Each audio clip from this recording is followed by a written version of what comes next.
Hello and welcome back to the Advancing Health Innovation Show. I'm your host, Michael Stamatinos. And if you're new to us, welcome. It's great to have you here. We're having some fantastic conversations with real leaders that are painstakingly reshaping the future of healthcare. And if you haven't been with us before, if it's your first time, let me just sort of take a quick step back and tell you a little bit more about what we're trying to get done here. So, our focus is on bringing real stories of innovation to life, not just things that you're reading in a book, reading in headlines, but like real people that are in the trenches getting stuff done and giving them the opportunity to share their stories, their wins, and learnings with our community and ultimately with the world.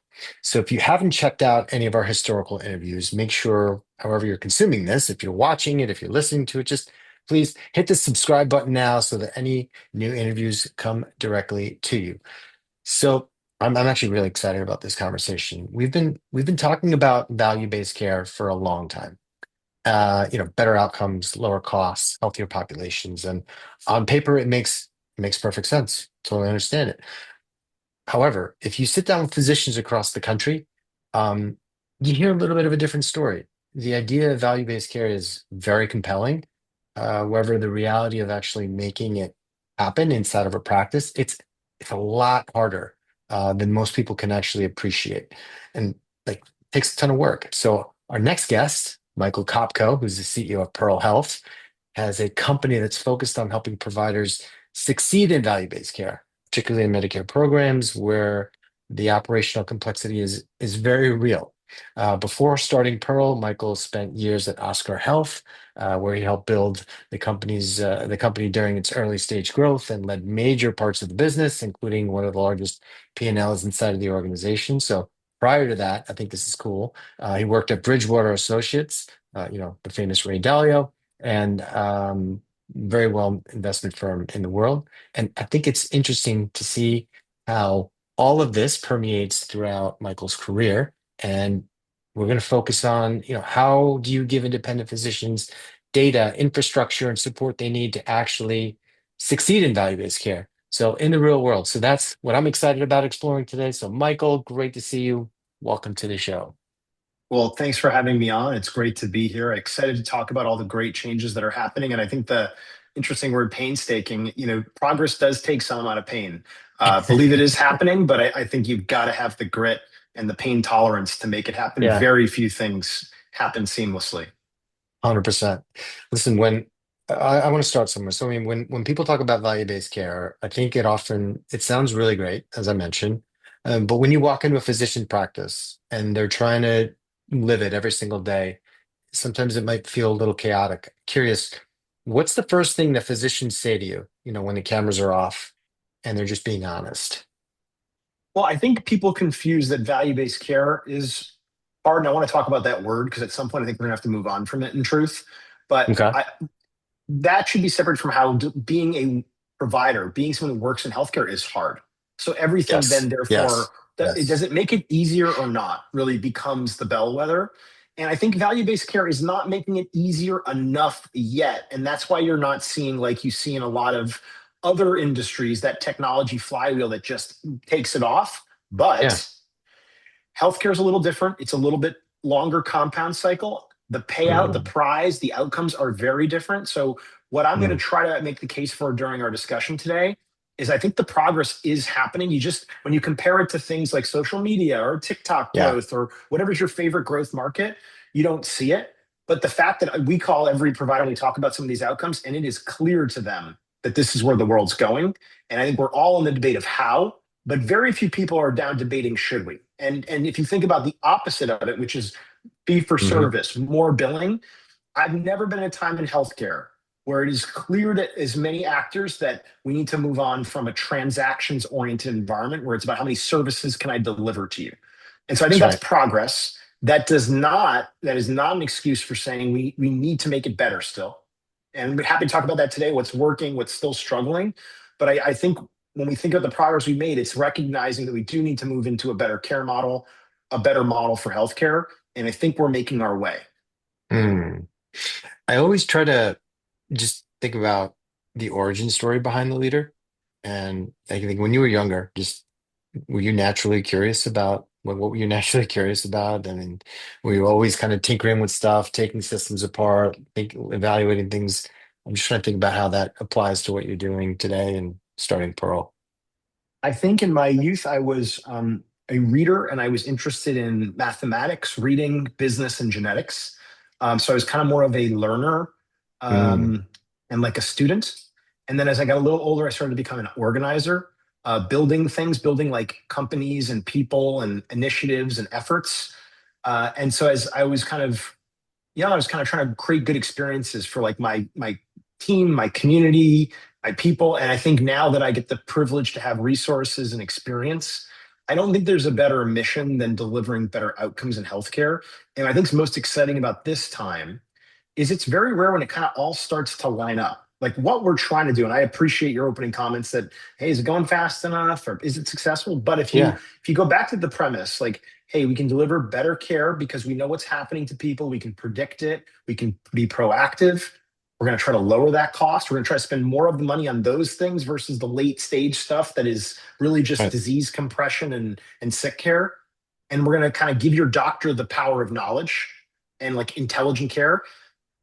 I mean, not a lot of people are voting against that. And so, there are still some, I admit, it's not a perfect, but a Yeah. lot of people are saying, yes, let's do it. And then we got to do the thing that we always have to do in healthcare. You got to line up policy, you got to line up payments, you got to line up people.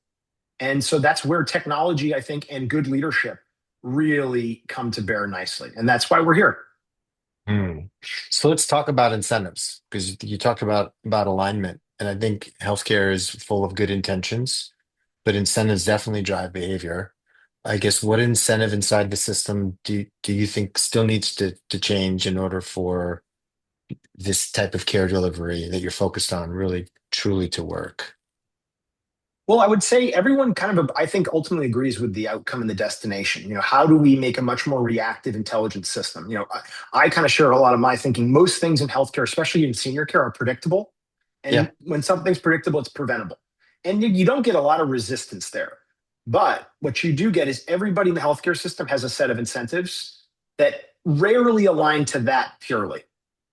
And so what we are going through is this huge behavior change transformation, a management consultant would call it, but like Hmm. transformation cycle. How do you Yeah. do it? An easy way is incentives. Money, whether you love it or hate it, is a great tool to change behavior. We are somewhat animals of incentives.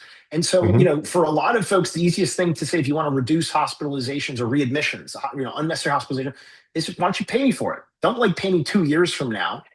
If I can do it and I can show why you can do it, why don't I get paid today? That's the beauty of the fee for service system. Yeah. So we're like studying and figuring out where those incentives work. How much do you need to invest? How much are they worth? Because the other problem is what can you pay today that you can afford tomorrow? And we've seen a lot of our competitors wipe out because they got that math wrong. Oh, we can pay Mm. $1,000 today for those events. Whoops, we mismeasured how many we were actually getting. We don't have any money left. We can't pay you. Sorry. So it's a hard it's a hard problem. We are getting a lot better at it. The compound cycle on that's been quite long now with a good amount of competition. And the other great thing is the government, particularly CMI, but CS, I think they understand this now too. So they're an ally. They're kind of thinking through how do you do it. And then you got to be just good at studying and developing a complex system. What activities, at what rates, what policy tools are available, and then where is this client or this provider, and what is actually a practical progression step. A group that's, let's call it all fee for service and all visits. You're not going to get them tomorrow slinging out 1,000 unavoidable hospital calls. Like that's Yeah. just not the right paradigm to take. It's let's start improving it on a slope.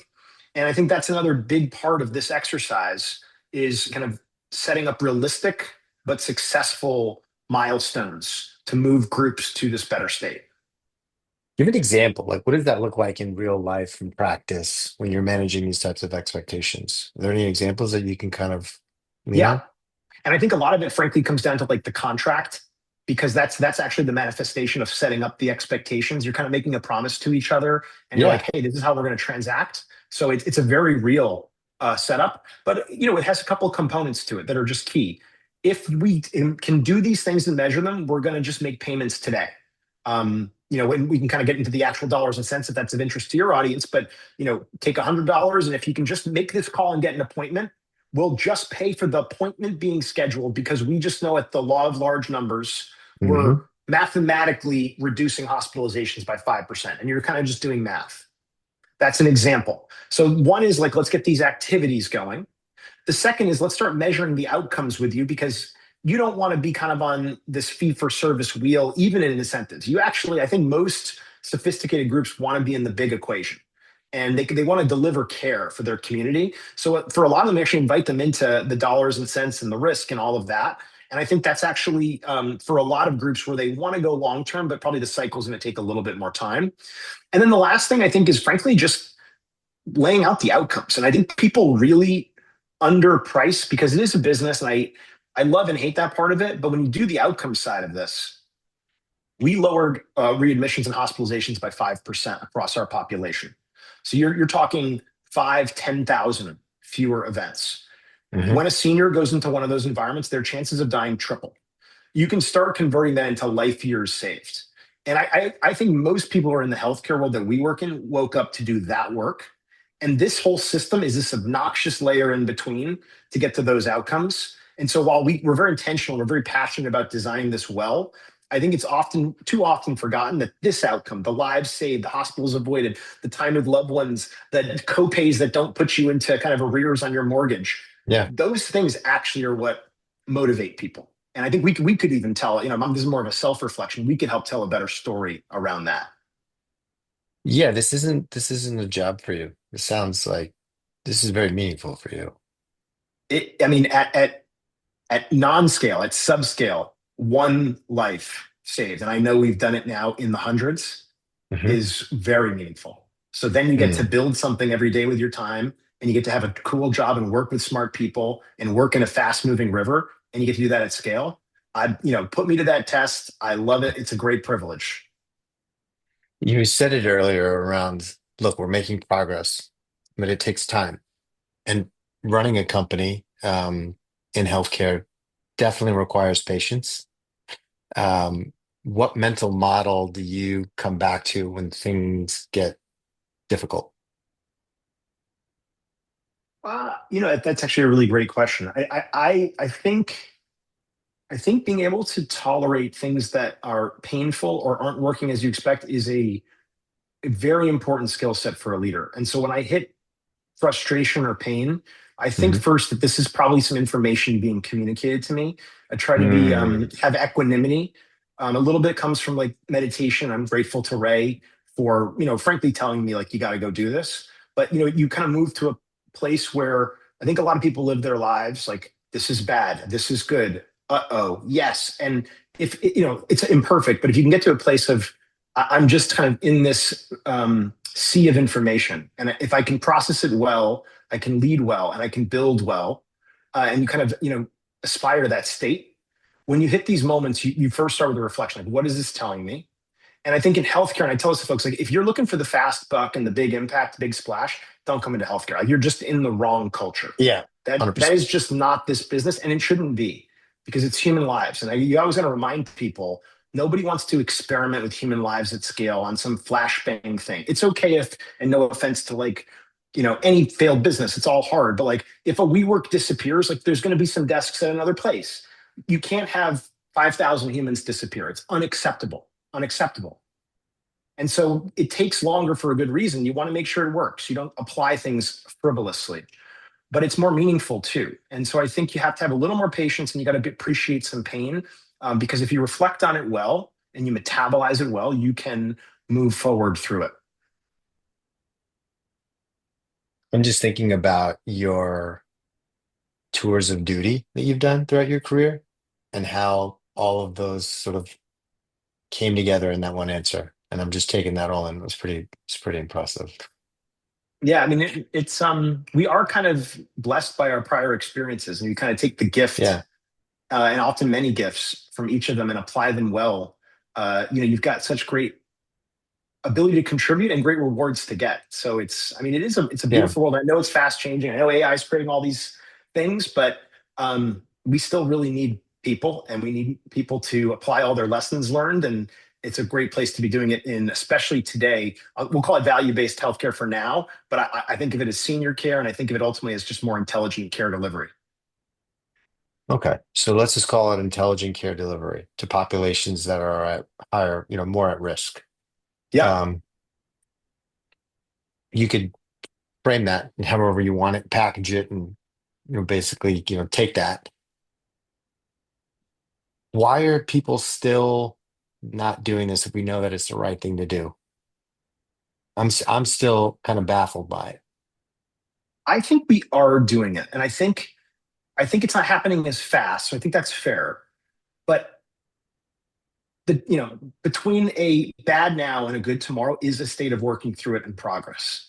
And I think great leaders have to recognize that there is progress happening, and you got to call that out. And that's probably the issue, because you can see so much bad.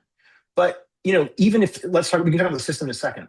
Let's talk about what's happening in AI. The ability for a patient to now get a lot of interactivity on their data and Yeah. what's happening with Yeah. them. You go back in 10 years, it's like we are just in a different planet now. I mean, we are literally on a different planet of intelligence there.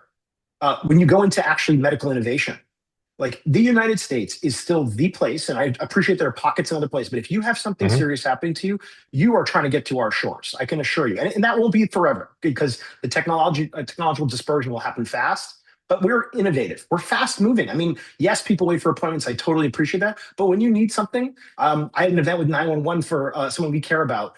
They were there in 6 minutes, and they had us tracked on GPS, and they had ambulances waiting with the service we needed. I mean, incredible. That's not everywhere that happens. That was absurdly expensive, but Yeah. you don't have a lot of places where that level of care can be delivered that quickly in, let's call it rural Connecticut, where we happen to be. So I think there is some progress that we should acknowledge first. And then I think what the part that's like, why not fast enough? It's a really big system. It's not a single system. People have interests, people have jobs, people have to make decisions. Cycles you mentioned are years. We have policy. We have three big dance partners, four if you're really being, I think, inclusive. You've got payers, providers, the government, patients. Mhm. Um, that kind of change doesn't happen as fast as you might want it to. And we can talk about whether it's good or bad, but I think more importantly, we should be objective. Which direction is it headed? And then how do we help it on its way? And I have actually never been more optimistic than today on that. The technology progress is there. The policy, don't want to get into politics, but the Hmm. policymakers, they want to solve this problem. I met all of them on both sides. This administration prior, I have not met a person who's like, I'm going to make this difficult for you. It's the opposite. They're like, we're trying to figure this out. And then the providers, like, and they just got to put food on the table, and they gotta get paid, right? I mean, like, this is their job, so they want to That's get right. there, but you gotta give them vehicles to do it. And so we're getting there, but I think of that kind of a change on a 5 or 10 year cycle. I don't think of that on tomorrow. And I would say, look, we can talk in 5 years or 10 or sooner than that if you want, Yeah. but I think you'll say, well, it is different, and it will still not be fast enough. Yeah. I think it's interesting that you talk about looking out in 5, 10 years. Do you have that luxury of looking that far out, kind of given where you sit? I think you have to. I think there are times where I feel I have that luxury. There are times when I don't have, I have like the stress of needing to make things happen now. Um, but I think to navigate an innovation and a group of people and technology and a community, you have to think in those time spectrums, especially in healthcare, because that is often the cycle time for people to try, learn, iterate, repeat. Take Reach. Reach was a 5 year model. So, Hmm. okay. MSSP, while it's been around for a while, let's call it, we've got 10 years of game film, really. And so you're sitting here and you're saying, okay, now we're learning things, and now we're going to apply those learnings. And then sometimes, okay, some group doesn't want it, so you got to wait a year or two, even though it's the truth. But it is turning in the right direction. I still fundamentally believe that. That may be a bias at this point, but I think I've got enough of the kind of artifacts and evidence to back that up. Yeah. Look, healthcare can feel pretty heavy sometimes. It's serious. So I want to lighten it up for a minute. If Pearl Health was a sports team, what kind of team would you be? It's a good question. I've actually never been asked that question, Michael. That's good. Um, we're definitely not an individual sport. So Hmm. I think of us as maybe it's like a soccer team, and I don't know if I have a name for the team. I like to think the Yankees because I'm a Yankees fan, and I think they're great, and it's excellence. Um, and maybe some combination of baseball and soccer in that it's a long game. It can feel like a long Yeah. game, Yeah. and you have to pay attention all the time. And sometimes you see the action, and sometimes like you don't. But you have to pay attention to the details, and you have to think through the next couple moves. And I don't feel like we're that it's a competitive world, but the one thing I would make a comment on, maybe I'm not getting as lighthearted as you'd like.